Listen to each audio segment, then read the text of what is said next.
Nawalan ng gana sa hip-hopan, buto matagal nang nalipasan. Mas okay sa kalikasan, puro lang kaginhawaan. Kayo puro na lang pasikatan, gamit ang issue yung kabilaan. Yan ang nais kong maiwasan, yung nasana kayong pakitaan. Matagal ding di nagluto, sana'y makain ninyo. Malamang sa malamang, manghang na naman ng maihain ko. Yung may bahaw, sapaw pa sa mga bagong saing ko. Aking kinamay ang pagsulat, malamang ay panin sa'kin to.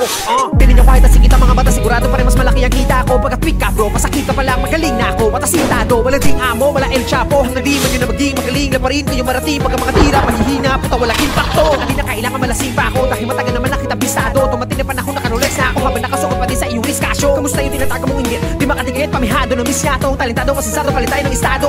Isang big na no, mababaw ba? Alam ko, di nyo ako masisisi bro. Bakit? Pag nagmalalim ba ako, masisisid nyo? Binabase ko lang ang mga sulat ko sa mga utak nyo para mamulat ko yung talukap nyo, malaoptal mo, kakatulak mo, kakakulat ko. Tagal ko hindi ginawa to. Wala pa akong balak gawin, pero dahil sa inyo, ito na yun.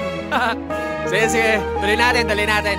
Madaming ayaw sa kirapper, matino daw ako masyado. Matagal na po ako nagbago, sawa na ako magpakagago. Dami ng laman na napanalo, pumaldo na rin ang mga bako. Ngayon nasa na yung mga gago, tamang hirit na lamang ba ng balato?